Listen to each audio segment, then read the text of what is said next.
Welcome everyone to a special event this week as the Blue Network comes together as we do a few times each year. We're actually looking at the opportunity of doing it more times this year throughout the season potentially. But the Blue Network for Michigan football is together here to bring you a special episode for before the 2018 football season starts. I'm Caleb. I'm with the Blue Brothers Sportscast, and I will be introducing you to the two others who will be joining us today. First of all, I will introduce to you my counterpart, Craig, also with the Blue Brothers Sportscast. Say what's up, Craig. What's up, fellas, and what's up, Michigan Nation? And then also the third member of our party is Rashawn Reeves, Michigan man Ray, joining us for this special episode. What's up, fellas, and Wolverine Nation? Go Blue. Yes, and he is with the Blueprint. And so together we come and we're part of a group that we've started called the Blue Network, and we collaborate and do great things covering Michigan football all throughout the year. And one of the things that we do is these special video episodes. And so here before the 2018 season starts, we just want to connect and get together and talk about what we've seen a little bit during the off season and what we think we're going to see during the regular season.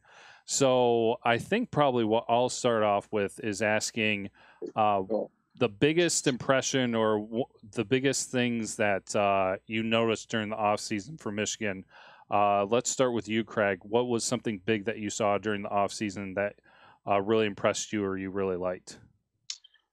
Well, if we're not talking about nervous chickens or anything like that, or any of that drama kind of going on with the corn and Wilton Spate, but I would say the biggest, most amazing thing probably was Jim Harbaugh naming a quarterback way before the game starts on Shea Patterson. I was kind of shocked. I thought he was going right up to an hour before the kickoff against Notre Dame.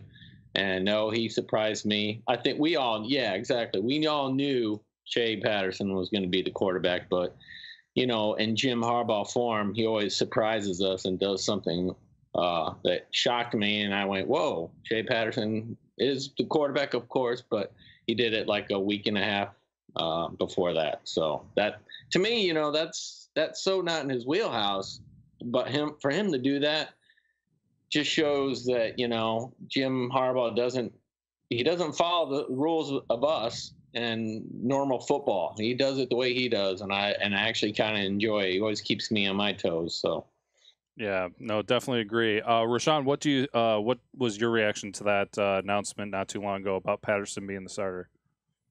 I was kind of shocked that he did let the cat out the bag, but he has a NFL first-round draft pick quarterback. First time Michigan has had one since Jim Harbaugh in 1984, so that's a long time. And you got that kind of talent, you might as well put it out there and make it known. Hey, it is what it is. Deal with it, you know. But to answer your question, for me, the biggest thing this offseason was being Herbert. I mean, getting that strength coach, man, transformed this program, not just now, but for years to come. You know, you got recruits, man, all over the country. They talk about him and they talk about the other guy down at Bama and asking me who the best. And I'm like, of course, being Herbert. You see the results. One thing you can't knock in life, that's results. You know, he's transforming guys, you know, that we thought, you know, was cut up and ripped up. But, man, in 1 year, one season, so that's going to make a big difference. And if you guys noticed Jim Harbaugh's last press conference, that's what he said. He wasn't strong enough. You know, we got to get stronger. We got to get, you know, bigger. We got to get, you know, tougher down there. We got to make some changes. And he made those changes, you know, and he's been quiet this offseason. And they try to make up stories, like you said, the chicken thing, anything they can get, because Harbaugh equals ratings. But one thing I like about Coach, he's been quiet, and silence cannot be misquoted. Yeah, no, definitely a different Jim Harbaugh than we've seen before. And yes, strength and conditioning, those pictures, I mean, if anybody's watching this and hasn't seen those pictures, you got to check them out. Just miraculous what you've seen. Actually, I'm going to go, we're all going to cover different things here because I'm going to go ahead and go the route with Ed Warner. Obviously, we can't really see the results yet, from that change. I guess we can't really necessarily see the Patterson results yet either, but obviously with the issues that we've seen, the big issues last year, but the issues we've seen for a couple of years now with the offensive line, it's good to see someone with has expertise. We've heard a lot of great things, so a lot of great potential there for some improvement for the offensive line because let's face it, I mean, we want those guys to protect the quarterback, unlike what happened last year. So I'm really excited about that. That was, I think, probably, in my opinion, the area that could have been improved the most. And from what we've been hearing, it sounds like they did that and possibly more. So really excited to hear that. Yeah, so a lot did happen during the offseason for Michigan around the Big Ten. Players coming, players going. Looking for the 2018 season, though, Notre Dame is right around the corner. We're not going to really get in and break down the games specifically that much, but let's go ahead and talk about maybe highlights and obstacles for Michigan during the season. For an obstacle, where do you think, obviously Michigan has quite the task ahead of them because they're facing off against number 12 Notre Dame, number 4 Wisconsin, number 11 Michigan State, number 10 Penn State, and number 5 Ohio State from the preseason AP poll. What would you guys highlight as some of the biggest obstacles in a schedule like that? Rashawn, we'll start with you on this one. I mean, they just got to play Michigan football. I mean, I'm really excited about this team. You know, I've been quiet too, kind of like Coach. You know, you get the trolls and everybody talking and stuff. I said what I'm going to say, and I'm going to stick by it. Michigan will win not only the Big Ten East and the Big Ten Championship, but the national championship. You give Jim Harbaugh a first-round draft pick quarterback with this defense, who Don Brown says this is the fastest defense he's ever had. They're already tough and loaded. And, man, now you got an offense with these receivers they develop. Nico Collins coming on, Oliver Martin. I mean, that's why, you know, certain guys transfer. They see the writing on the wall. These guys big, strong, they can play. So you give a Jim Harbaugh an offense that can score points, 27 points a game, 30 points a game. With this defense, I like our chances against anybody. I don't care where they ranked in the preseason and all that. These people are still stuck on 8-5 last year. But the last time Michigan went 8-5 and lost in the Outback Bowl, 1997, guess what? They was national champions. History does nothing but repeat itself. Yeah. Is there any one part of the schedule that you think will be the most trying, though? Not necessarily saying that they'll lose, but that might be the closest games, the toughest obstacles. I mean, obviously everyone's going to talk about Ohio State, but is there anything else throughout the season that you wanted to point out? It's like when you play Michigan, you got Michigan on your jersey, you're going to get everybody's best shot. I mean, don't get me wrong, they got to go out and perform and play, but I just think that perfect practice makes perfect, and these guys are ready. They ripped up. But, you know, the Notre Dame game, I believe they're going to whoop Notre Dame. I believe, you know, they just physically going to beat them in the trenches. I mean, I'm looking at our team and the transformation. These guys strong with Sean Gary. These guys got something to prove. They got a chip on their shoulder. But I'll say a tough stretch, probably, the Wisconsin game, you know, they number 4. That's always going to be a tough game. You know, Wisconsin always have great linemen, and traditionally they're there. And, you know, Sparty, you know, that's going to be, a game, because D'Antonio wants to beat us so bad. And until, you know, like we take it, which I think we are now, serious like they are, we're going to whoop them again in East Wasteland. So, and then, of course, Ohio State, you know, they got a lot to prove. And, you know, they got a mess going on right now. So, you know, the Michigan game is what all this is about anyway. So, you know, those going to be some tough games, you know, but I just see us coming out on top. I don't see us losing, you know what I mean? And I don't think this is the type of team that's going to beat itself. I really, really, really believe that this is the year of promise. Yep. Nope. Yeah. And I'm not coming out saying that we have to anticipate that there will be any losses, but just kind of those tough stretches there, which you pointing out and looking at Wisconsin and Michigan State kind of speaks to it, because actually there's that stretch where it's home versus Wisconsin, then it's at Michigan State the next week, and then the bye is the following week after, but then it's Penn State. So 3 preseason ranked teams back to back to back. Also with the week off in there, though. So, Craig, your thoughts on just some obstacles that they'll face if you want to target specific games or anything or stretches? What are your thoughts going into 2018? Well, you look at, I'll piggyback off of what Sean was saying. You look at the Michigan Big Ten schedule, look throughout, there's 2 games on that schedule that are away. That is Michigan State, big games, and Ohio State. Those 2 games are away. The rest are at home. I'm always leery of, there's always one game that we go on the road, and I call it a trap game or something like that, a game that we seem to not play our best. And every year it's always like either it's at Iowa or something like that. If you think about it, there's only one game from last year that Michigan got whipped up on, and we didn't really have a chance with the Penn State game. All the other games, we were in those games. And if you add some offense and some scoring, a little bit more TDs on that and get some offense, we would have won those games. Now, if you think about the one trap game you might want to worry about, and that's probably at Northwestern. And Northwestern, like Rashawn was saying, is going to give their all. That's the same team that beat Michigan State last year in overtime, and Michigan State wasn't nothing to sneeze over. So I'm always you and I, obviously, Caleb, we're always talking about how we have a respect for Fitzgerald and what he does there, and he always has a great football team. He's a great coach. He loves it there, and they love him. So they're going to give us our best shot. It's on the road, and look at Michigan's record on the road. Top 25 teams. They haven't beat one since 2008, I think it was. Last time they beat it on the road. So this game, you're talking right here at Notre Dame at South Bend, is huge. That's, we talked about how big this game is. If you come out right on the beginning and you whip up on Notre Dame and win this, that's great for morality. And look back at Michigan and saying, you know what, Michigan can go on the road and beat a team, and we're not little pushovers like everybody says we are. Yeah, no, good to point out. I'm actually going to kind of throw a curveball into my thoughts on just kind of it's something that I've been hung up on for quite a while, kind of basically since Jim Harbaugh has been there. But it's basically the month of November, the end of the season.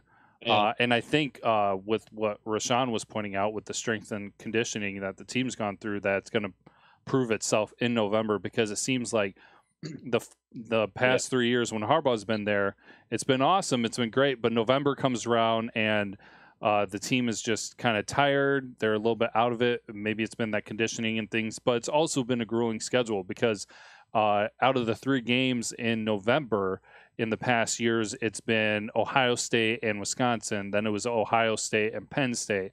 And another year it was Ohio State and Iowa.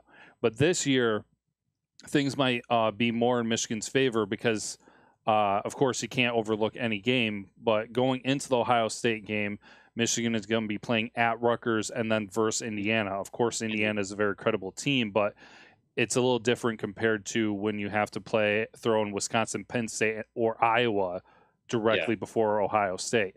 So that combined with the conditioning and everything, I think that this could be great signs for Michigan to have that November that everybody's been looking for, finish the season strong.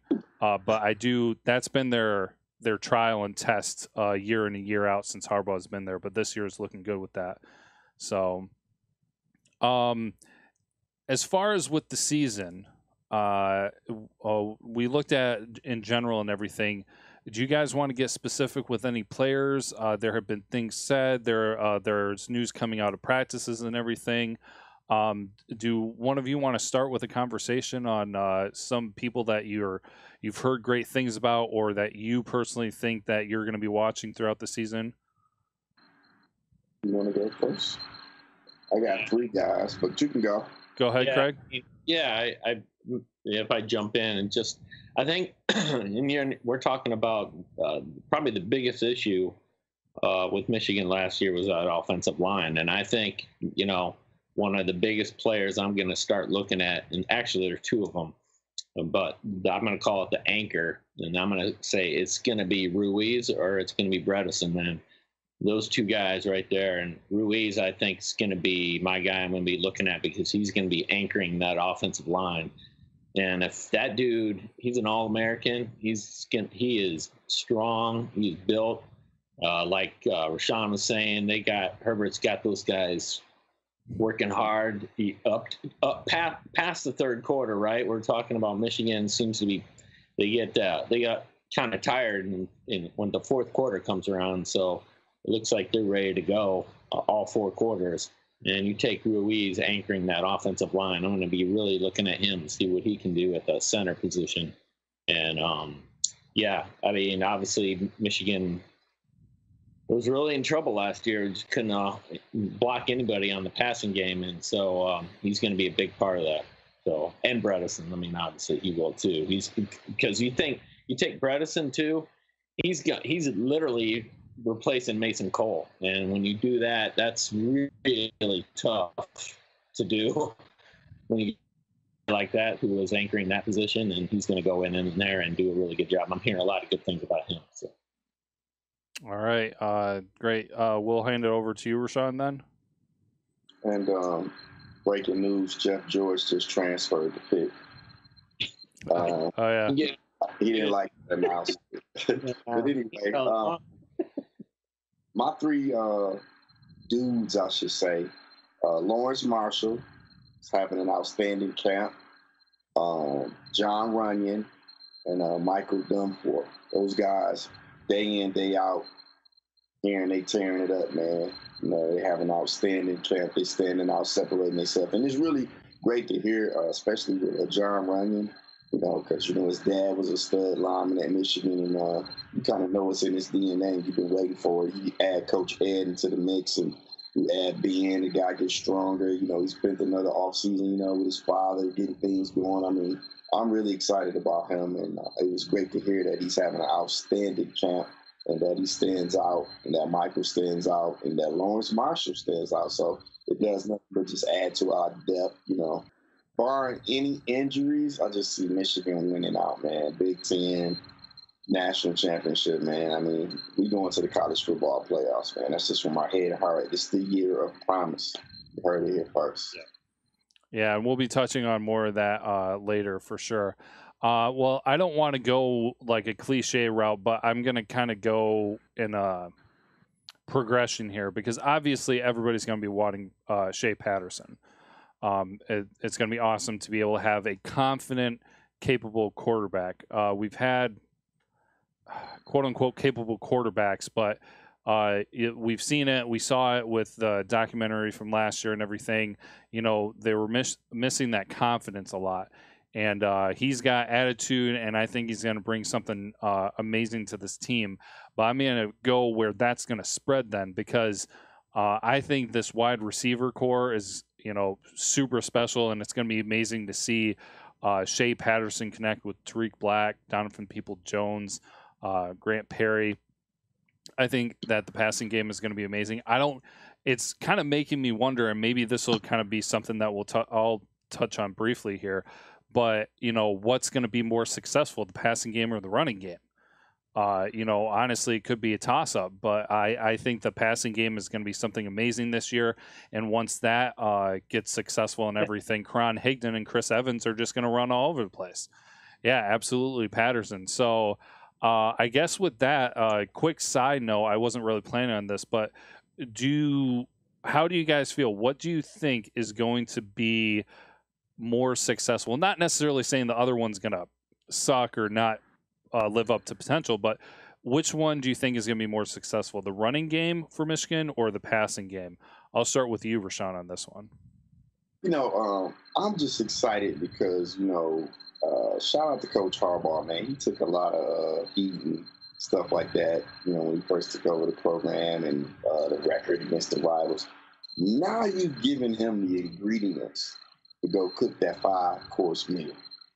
First of all, Shea Patterson makes you defend everything, including the unexpected.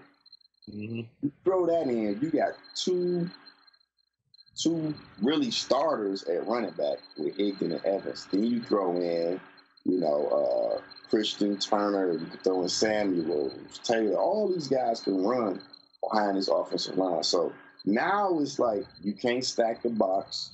I mean, it's like, and I'm so glad that coach named his quarterback ahead of time, because now it's like, man, how do you prepare for Michigan? Jim Harbaugh is so innovative offensively. You saw how he took over play calling for that Ohio State game last year. We should have won that game. But now you're giving him a quarterback, that you're not asking him to go win the game. You just asking him don't lose it. But you got a quarterback that can actually go win the game. So, I mean, I think it's going to be a balanced attack, and it's going to be tough to beat this Michigan team, man. I've been trying to tell them. I'm just quiet. I'm going to let the work speak for itself now. Yeah, it'll be fun to watch for sure. Craig, what are your thoughts on the subject? Well, Rashawn's absolutely right, but I'm always been old school in a way. I've always thought that you get a good passing game going, it always sets up the run, and I think the reason why is you start spreading that defense out, and then you create a lot more holes, and that secondary starts moving out. 5 more yards, 5 more yards, 5 more yards. They start spreading that field out, and then you get the offensive line that can block.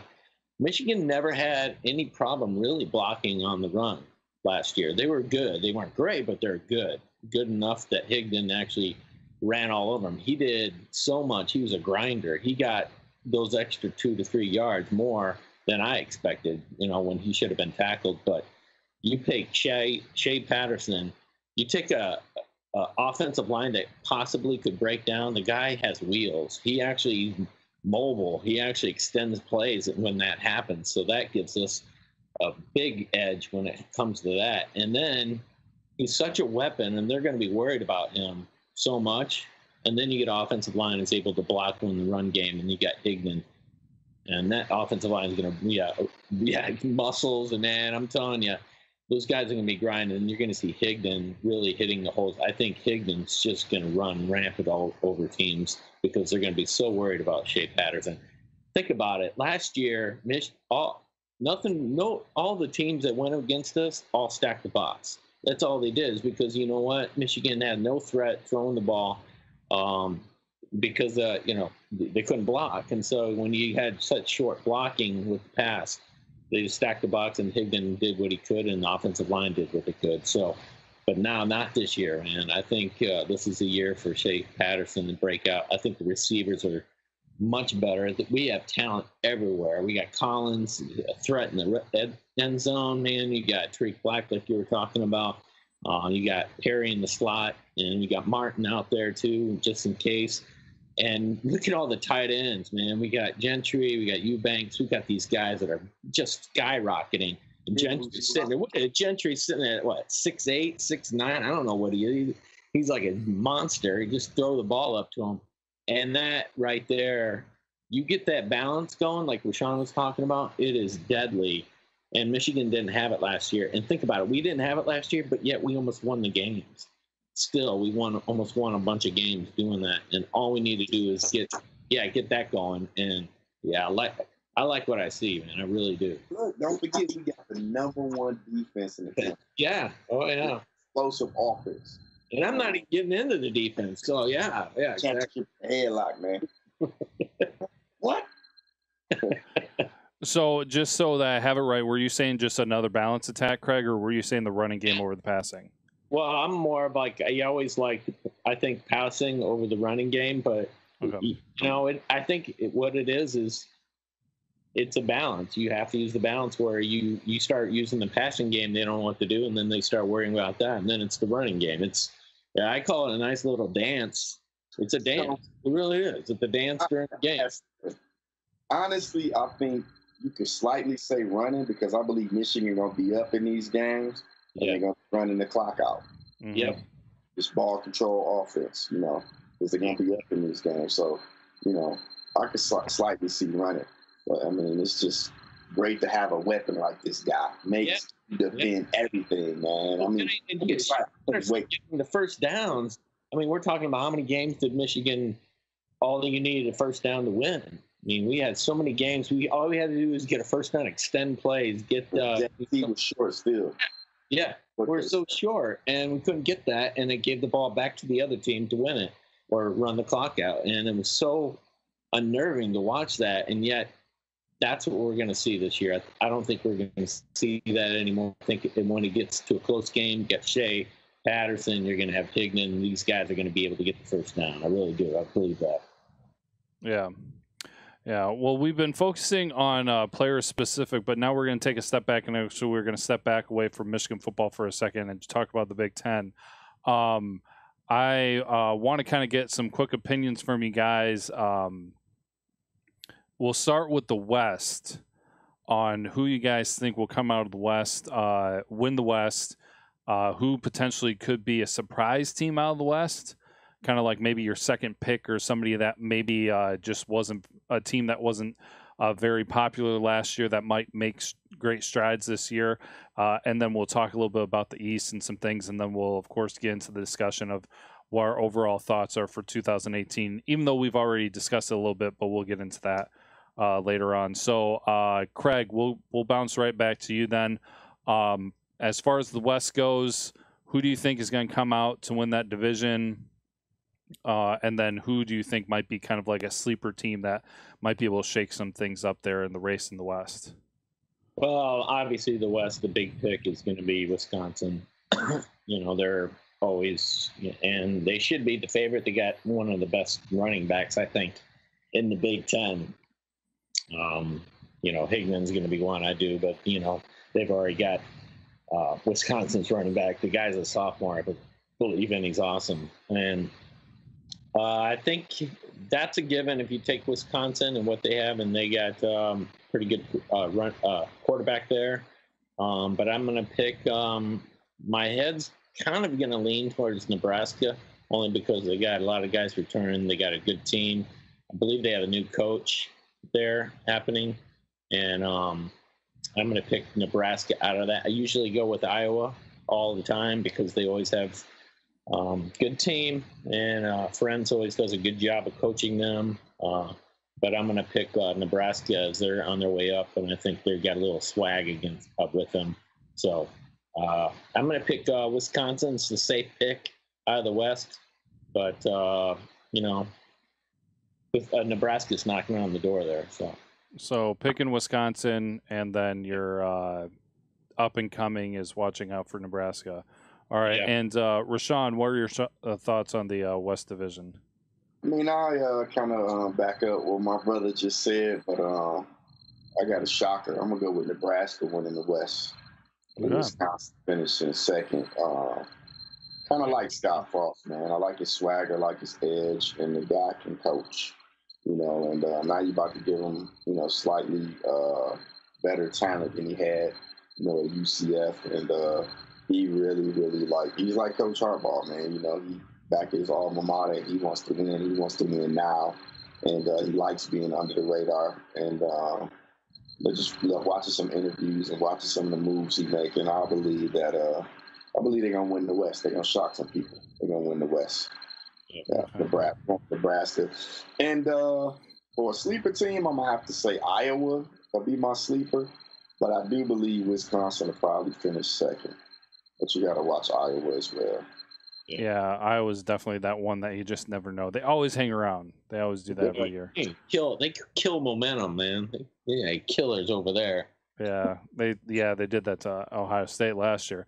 So I'm gonna follow up with you guys.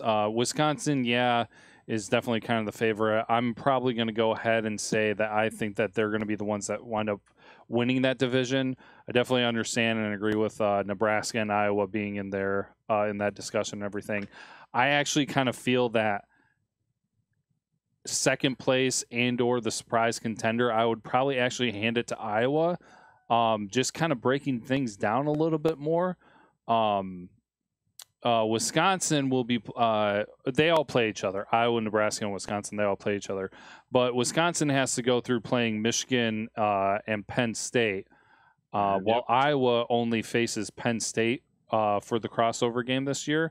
But then Nebraska has the grueling schedule of facing Michigan, Ohio State, and Michigan State. So that's I looked into the schedule a little bit more. So that, but Scott, I do agree. Scott Frost, I think, is going to do something different in Nebraska. Two teams that I'm going to quickly mention, not necessarily as being contending for the West, but that might surprise some people. We already discussed a little bit as a potential trap game. But, yeah, watch out for Northwestern. And people are really high on Purdue maybe being able to do some this year. And, again, I'm not saying that they're going to win the division, but they might be able to knock off somebody if they're not paying attention. So, they love their coach over there. I mean, they do. They love Purdue loves their coach. So, yeah, great spread on there too. Yeah. Mm-hmm. And he's been doing some good stuff, so that'll be interesting to watch that. This will kind of go into talking more what we're going to see as the big picture for Michigan in the East. Obviously, we kind of have the 4 juggernaut teams of the East and then kind of everybody else hanging out there. But we'll go ahead and jump in on the discussion then of what we anticipate for the breakdown of what's going to happen in the East. Kind of the same thing that we just discussed with the West. Who do we think is going to win? Who's going to be right there? And maybe a team that might get some surprise wins or something there in the East. We'll bounce it backwards this time. So, Rashawn, we'll go to you for your thoughts on the East. Y'all already know. I'm going with Michigan winning the East and Ohio taking second. I guess you could say it's going to be between people, you can't count out Penn State either.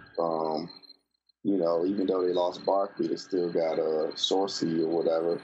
And Franklin's doing a good job, with that team. Instead of rebuilding, he reloads. So I think third going to come between Sparty and Penn State, but I'm going to go with Penn State. I honestly don't believe Michigan State is going to have the year that people think they're going to have. It's just something about that team. I just don't think. I think they overachieved last year, and they riding a high horse, and I believe that pride comes before the fall, as D'Antonio would say. I just don't think they're gonna have the year that people think they're gonna have. So I'm gonna go with Penn State third and Sparty fourth. Okay.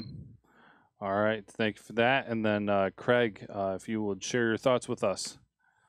Well, I was listening to Sirius Radio. I was listening to a college radio station on that and listening to what they had to say. And they were talking about the Big Ten, and every one of them said the Big Ten conference right now is it is the best right now, and what's going on over the SEC, over the ACC, all of them out there, the Pac-12, all of them. And they're actually right, because you got 5 teams or 4 teams right now, Michigan State, Michigan, OSU, and Penn State, all vying for that East spot, I think. And it's going to be a dragged out fight. And that's exactly what's going to happen this year. And me, I think it's going to be come down to Michigan, and I think it's going to come down to Penn State. I think McSorley is just the dude's probably he's already got him. They already got him in the Heisman talk this year because he did so well. They do have you had Barkley's gone, yeah, but they actually got another running back in his place that's really good too. That got a lot of carries against Michigan, and he did really well against us. So. But I'm going to kind of put it between those two. The reason I don't have Ohio State there is because they do have they're breaking in a new quarterback. He is talented, but it's usually tough the first year getting a first quarterback coming in, a rookie. He's had some playing time against Michigan, but I'm going to put Penn State and Michigan. I'm going to have Michigan out of the Big Ten East there. So that's right. Because of that, man. So you're saying, so just to make sure that I got it right, you're saying Michigan, then Penn State, then Ohio State? I'll say Michigan, Penn State, and Ohio State, right? And then Michigan State, right? Yeah, I'm actually, I mean, I don't think shock anybody. I'm anticipating Michigan can come out the East. Our time, and as everybody's saying, so much talent.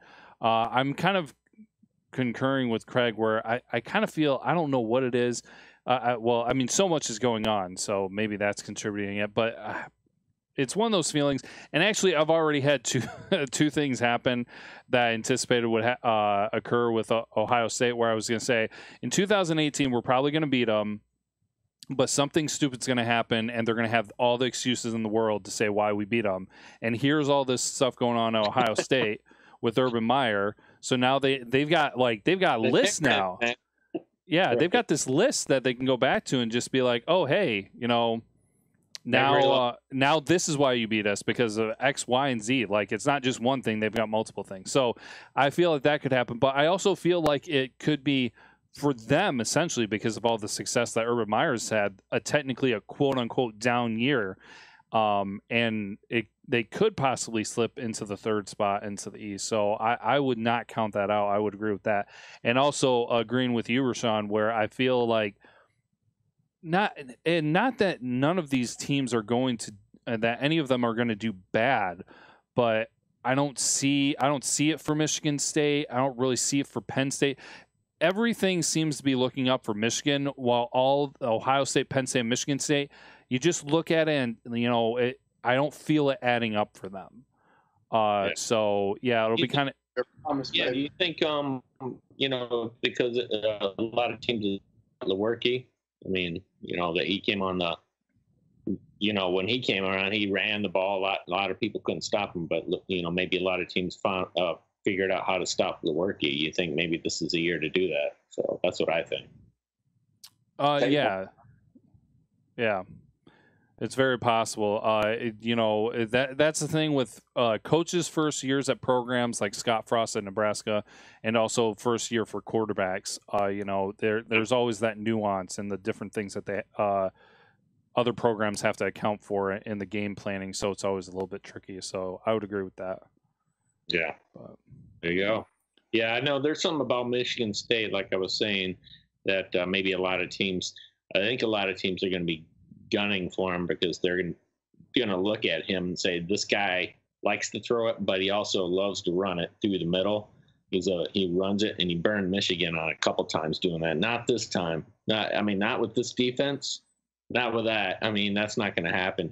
There's too many teams going to be looking for that now. That's how usually quarterbacks during the year get a lot of teams off guard, because they're not sure how to handle a quarterback like that, because he likes to run the ball. When he gets a chance, he'll run it, and he's good at it. And so I think a lot of teams will be waiting for that. You're going to get somebody in the Viper position that's going to be scouting him, and that's what you're going to see. You're going to see Klee Cuts, and the dude's going to wait for him. So, yeah, can definitely see that happening. Yeah. Definitely. So we've been building up to it. So here towards the end of this episode and everything, definitely just kind of talking about the big picture, what we think will happen. I want you guys to share with me what you think the regular season record is going to be for Michigan, and then obviously feed that into what's going to happen with the Big Ten title game, and then talk a little bit about the playoffs, but kind of focus and talk a little bit about what you think is going to happen with the regular season overall and share records. So, Craig, we'll start with you, and then we'll go Rashawn, and then I'll wrap things up with that discussion. So, Craig, go ahead. Well, I'm looking at the schedule, and I'm saying, Michigan's going to do really, really well for a long time. There's it could be a trap game, depending on what game you're talking about. Could the trap game be against Nebraska, like I was saying? I think they're going to have a pretty good team, but Nebraska's got to come to the big house too. Or could it be Northwestern at Northwestern? Could be. That'd be the other one, I would say, would be the one. I'd say the team that's going to be really tough at that time would probably be at Michigan, would be Wisconsin, that Rashawn was talking about. Can Michigan do it? And you know what? Just given the schedule, looking up right there, I think Michigan's going to have their groove and their offense going. I would say maybe one loss. There's probably one loss on here I see, just based on the fact that Michigan's got a pretty favorable games at home. Like I said, Michigan State's away and Ohio State's away. The rest of the games that are tough are at home. So I think Michigan probably is going to come away with one loss, probably. I would say that would be the safe thing. So you're looking at 11-1 season, and then what are you looking at for the postseason, for the Big Ten, for the playoff, for bowl season? What are your thoughts? Well, I say if we get to the Big Ten, are you talking about the conference championship? Yeah. Yeah, I see them winning that. If they can get to that, sure. And then, yeah, I see them getting into the playoffs. And then, depending on who they go, play. I mean, if you're saying can they get to the national championship, I do. That it all depends on this offense, really, because I know the defense is. I mean, this is the number one defense last year. This defense is just they're awesome. Last year, it's just can we get the passing game going? I think we can. So we got too many good veterans on the offense not to have a good year. Yeah. Nope, for sure.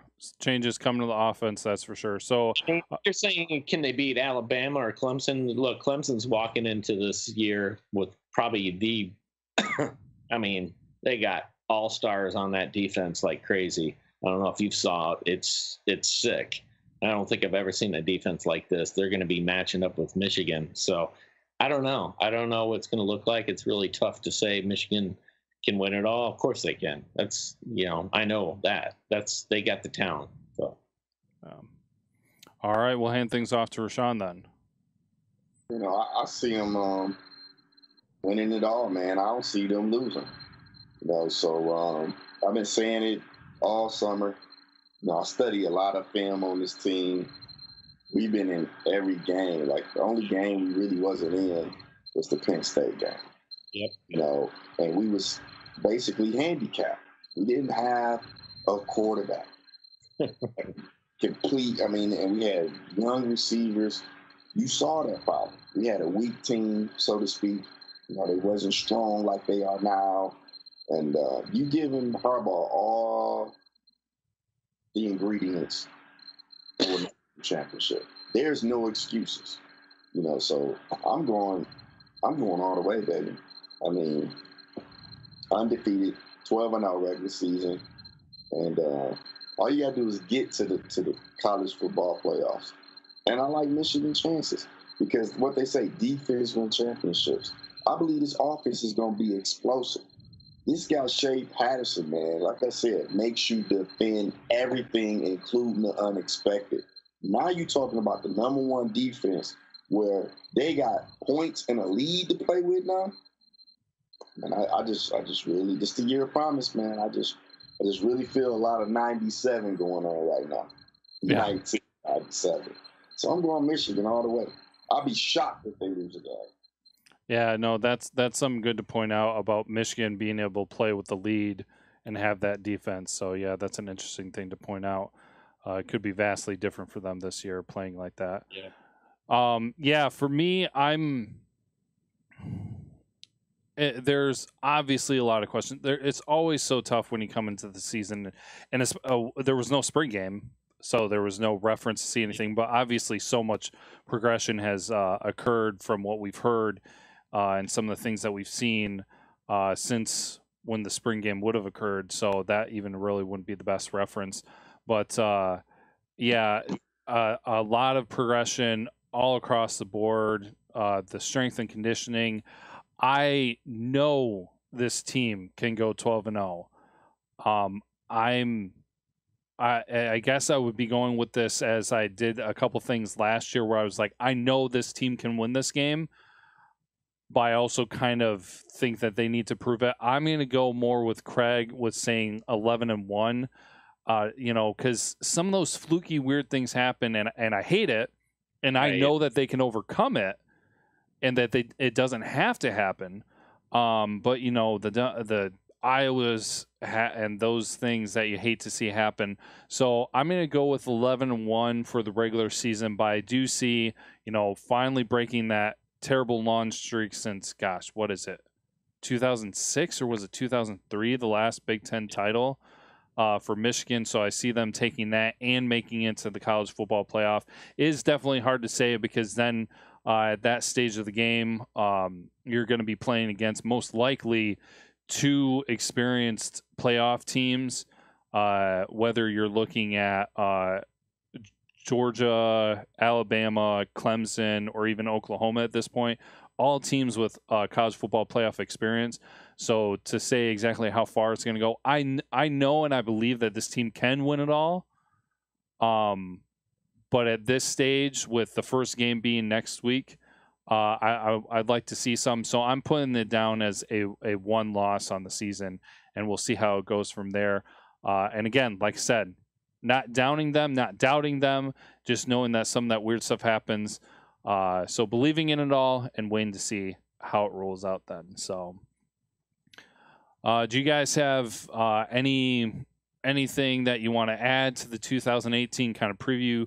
Thoughts, expectations, special notes, or anything at this point? I'm ready for some football. Yeah. That's all I got. Ready for some football for sure. It's going to be exciting. It's going to be great to get back into it. Yeah, it seems like it's been a long year. So, it's been a long year just based on the fact is, knowing you only threw 8 TDs through the air. Yeah, through the whole year. I mean, and two, I think 2 or 3 of those were bombs, like half field. I mean, were caught by Trig Black or something. And so, those were just like bombs to the end zone. So 2 of those, so actually 6. But look at that. And it was such a tough year. And you look what this team is doing, and then you have Herbert just with the strength and conditioning and seeing those picks. Yeah, man, it makes you so excited, but yet, like I was saying, Caleb, we're laughing because I said it makes you. I don't want the summer to go. I love the summer, but yet the summer has to go by quickly in order for football season to get here in Michigan football. And man, I tell you, when you're excited, man, football goes by fast. So I can't wish it too quickly, but yet, man, it's gonna be a big day. It's a big day, man. It really is. For Michigan fans, it's such a big time, especially this year, just especially with what I'm seeing with Shea Patterson, seeing what the offense is doing. It's crazy. It's going to be a really good year for us. Yeah. Rashawn, anything here kind of before the end of the episode? Oh, man, I'm just ready for some football, man. It's pretty good. Hey, let's do it, man. All that talking now, we working. It's ready. Put up or shut up. Nah, I'm ready. Yep. It's been pretty quiet for Michigan. Again, like you guys said, Jim Harbaugh is in a different mode, so expecting different things. Really excited about to see it happen. We're going to be working together. We're going to be collaborating. This is definitely not going to be a weekly thing, but chances are we're going to be doing some things like this throughout the entire season. So we appreciate you guys tuning in and checking out the Blue Network, stopping by and hearing from the Blue Brothers Sportscast and the Blueprint. From all of us here, Craig and Caleb with the Blue Brothers Sportscast and Rashawn, Michigan Man Ray with the Blueprint. We appreciate you guys tuning in, listening to us. We love the Michigan family, and we got this, guys. This is the year. This is the year. Exciting. Yep. Don't make me look like a genius, Michigan. Go Blue. All right. Go Blue.